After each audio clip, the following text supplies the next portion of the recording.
So the main thing that I want to talk about is what we're going to need to consider as we're starting to think about Practical 5.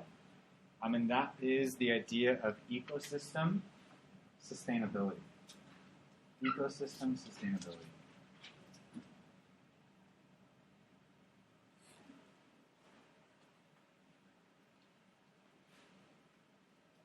And in particular, we're going to be thinking about a closed ecosystem, similar to the biosphere. Biosphere 2. All right, so I started this class off by asking you a question about what does an ecosystem need to survive? And this is the same kind of question that when Biosphere 2 was being designed, had to define what these criteria were and then make sure that Biosphere 2 met them. But these are the same criteria that we're going to use when we're designing our closed ecosystems for Practical 5. So first of all, a term to define here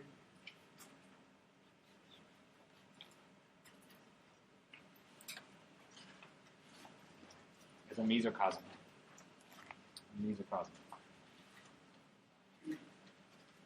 Again, all the strange words today. Mesocosm, modal, all the strange, weird M words today.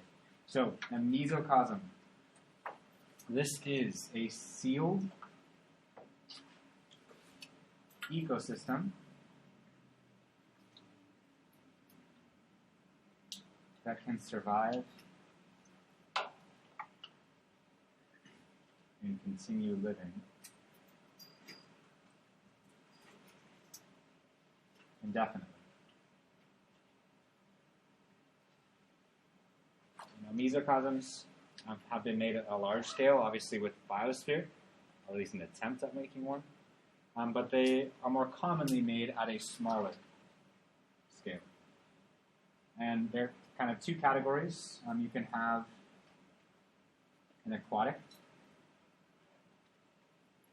mesocosm, or you can have a terrestrial mesocosm.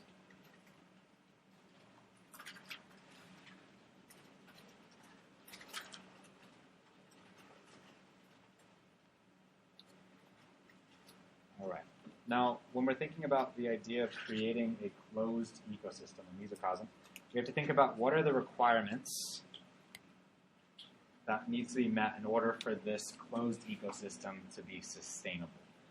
And there's three main ones. So those three requirements of sustainability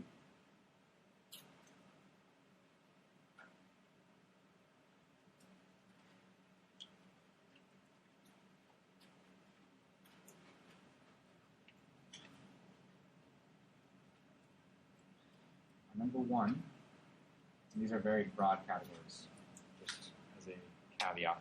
So, number one, there has to be nutrient availability. Nutrient availability. So, by nutrient, we're talking primarily about food.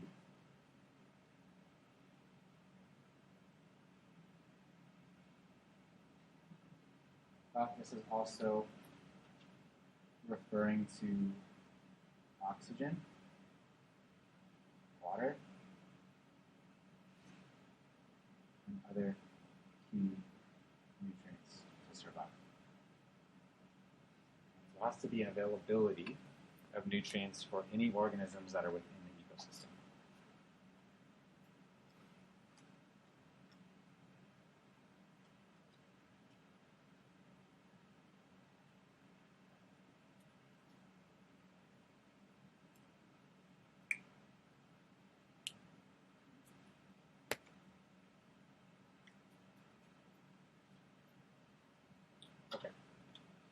Number two, besides nutrient availability, this ecosystem has to have a method of dealing with waste. A method of dealing with waste. In other words, waste which can be toxic, there has to be a way to detoxify waste products. that are being produced within that closed system. If there's not, those waste products will end up harming the organisms.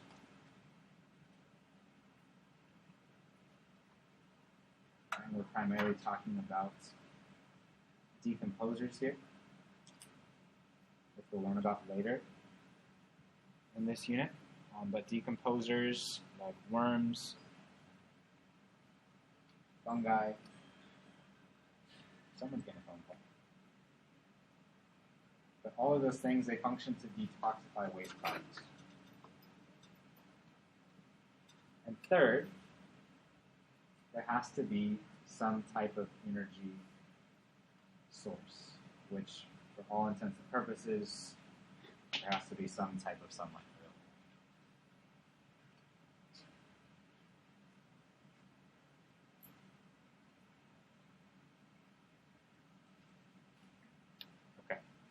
Now, what you're going to be doing in Practical 5 is once you've established what your particular research question is, you're going to be creating 2 mesocosms.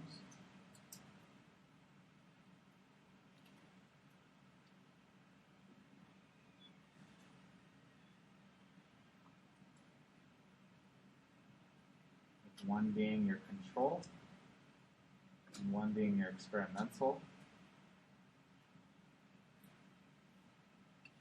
And inside of these mesocosms, which again are sealed, you're going to have an ecosystem with a series of organisms, nutrients, and access to an energy source, both.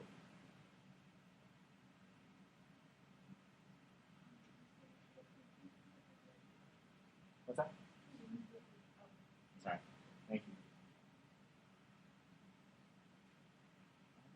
So both of these are going to need to satisfy these 3 requirements of sustainability. They have to be able to function indefinitely.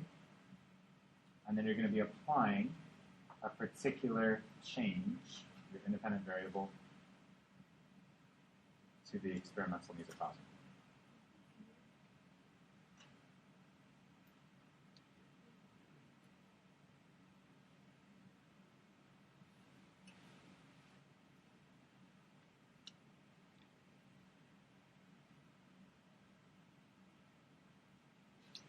Now, it's going to be up to your research question of what you're trying to measure as the effect. You might be measuring carbon dioxide levels, so you might need a carbon dioxide sensor. You might be measuring plant growth. You might be measuring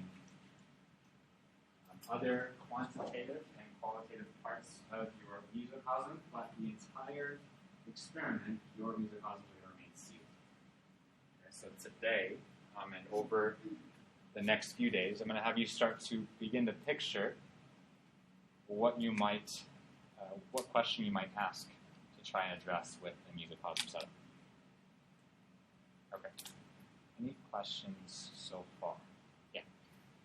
When is Practical 5 going to be assigned? When is Practical 5 going to be assigned? Officially, I'll assign it by the end of next week. We'll see where we're at with, as you propose research questions. I'm very much still learning, like, this process of how long it's going to take you all to come up with a research question. I also know that this will be the first time you're doing practical here, like in class. And so I'll leave some flexibility there to figure out the timeline, different checkpoints, when I need your official proposal, when I need your procedure, when I need all those things. But I'll have more details for you next week. Yeah. Okay, but for now, the main goal is you're going to start to think about